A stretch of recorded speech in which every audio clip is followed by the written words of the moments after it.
Hey you guys, welcome back to Starkey Farmstead. So this video is very unique. This video is my husband's response to whether or not he believes that the military and the governments can manipulate the weather. Now we believe in the same core values of the Bible, but on topics like this, we can differ very much so. And I think there's a lot of people out there. A couple of things I'd like you to take from this video is that I don't demean him or talk down to him for not being in the same boat with me on my belief that they can manipulate the weather. Second thing, it's okay that someone does not 100% agree with you. Does not make you smarter. In fact, I'm gonna tell you the truth. I trust his opinion and his spirit of discernment more than 99% of the people in the world. The reason is because he's cautious with what he will agree to. He's cautious in his belief system, and I respect that. A lot of people would just immediately give in to me with the evidence I'm putting forward and my persuasive ability, but my husband is one of the few people in the world that can stand up to me, and I respect him for it. So enjoy this video of Stephen being exposed to weather manipulation. Okay, so why aren't you going to believe it, period?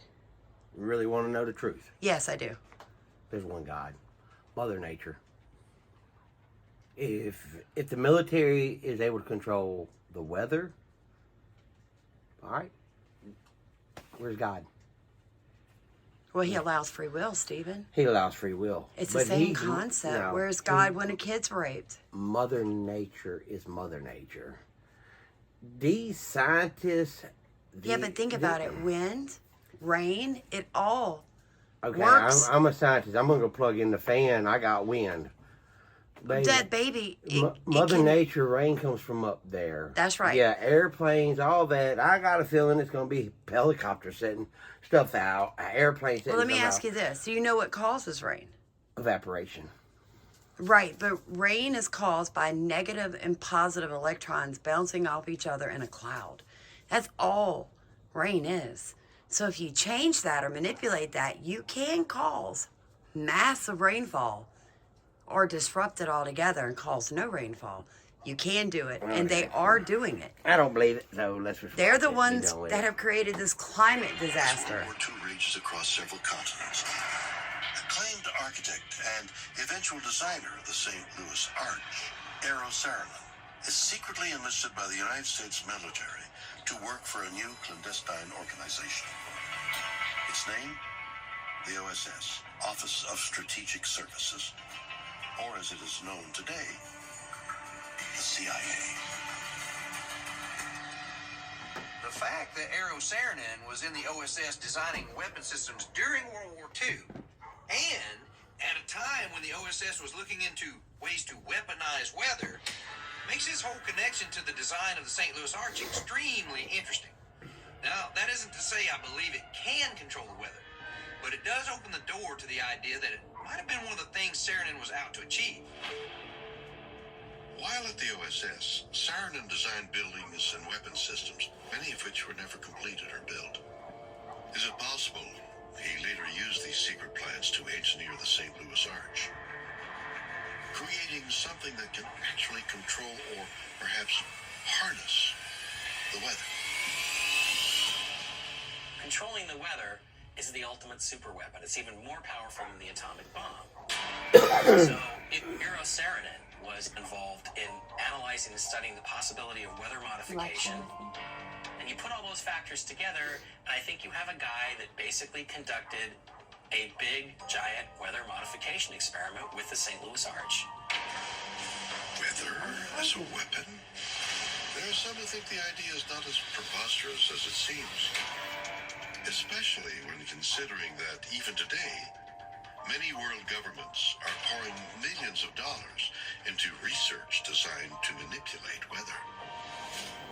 I think weather modification has definitely been an ongoing endeavor of governments all over the world for decades. St. Louis Arch appears to be an experiment in weather modification. The HARP device appears to be an experiment in weather modification. Who knows knows what the Russians and the Chinese are doing? There's some sort of technology out there. They're trying to be God. There's been lots of work in the field of weather control, using silver iodide inside of thunderstorms to decrease the size of hail that goes on in many parts of the world to alleviate that problem. They're always firing rockets into the atmosphere in China to manipulate the weather. But is this a good idea? You wonder if you could steer a tornado. What would it take? Even a nuclear weapon might just nudge it, if even that. One challenge with that is your shock wave is going to be hard to focus, perhaps, and it might cause the damage you were hoping to avoid with the tornado. I would be looking at how much can I control or change local pressures in the atmosphere near and around the tornado. These are forces at work that could wipe out major cities. And we're finding out every day new things that we've never seen before. So maybe the lesson learned here is we shouldn't meddle with forces that we don't really understand. Okay, so God's going to strike all y'all dead. I agree. Now pause it. Now look at me. They're saying that the mass migration Weather. coming into America and all these other Western European countries, Canada, Australia, they're running from drought. They're running from all this stuff. What if countries did it on purpose to destabilize the entire world's population, Stephen, and move them like pawns across a chess puzzle? And you're going to tell me, with all the technology that you've seen in the world, you don't think there's anybody anywhere that could make it rain if they wanted to, or turn it off if they chose? I don't believe it. I just think. Or do you think it's just too hard to believe? It's going to be really hard to believe. It's possible. And I wouldn't lie to you. We've been together long enough, and I've researched enough to tell you the Great Flood of 2016 wasn't an accident. Well, no, that wasn't an accident. Okay, it rained. All right, you put dams up. Yeah. That's now. But it rained more than it had ever rained before, Stephen. It flooded 3 entire states at one time. Yes, the Mississippi. It did. They'd never had a flood like that. It's because they literally It's a put a 100-year rain cloud. flood. No, baby, that was a millennial rain storm. That was a 1,000-year flood. They literally put rain above northern states and left those rain clouds there for a month to rain steady. They did it on purpose. And they may have, but I don't believe them. You don't believe in chemtrails in the sky? I believe there's gas trails in the sky from the jets and everything, because I see those. Right, but do you realize that now they're proving those are heavy metals they're dumping out of those planes? I have video on one of our videos on Starkey Farmstead from a gentleman that flies those planes for the military. And he said, yeah, I'm letting out toxic chemicals to seed cloud. They're letting cloud us seed. They're letting it out. They're experimenting. I believe it or not, I don't care what you believe, this one believes, that one believes. They're experimenting to control their weather. I don't think so. Now, do you want to know why I can sleep at night even though man's out there trying to do some crazy thing? Why's that? Because in Ecclesiastes, the Bible tells me there will be seed time and harvest to the day Jesus steps in that cloud. There will be night and day. Yep. There will be seed time, there will be harvest, and there will be seasons until Jesus returns, which tells me they can jack with it a little bit, but they can't totally stop it. I think they're jacking with it, but they're not doing. They're experimenting with it. Yeah. Now, how far out do you think we actually are from the rapture? And I'm being really serious. Tell the world what your personal opinion is. I don't want to wake up in the morning. And well, I don't think any Christian does. Why would we? Why would we want to? It's very soon. I'm hoping in the next Couple of years. I'm gonna go ahead and give it 20 years. Yeah. I don't think 20 years is too much, but If the UN has their way, a lot of their goals will be their okay. projects will be finished by 2030. So 20 years is about right. One of their major projects is almost finished now.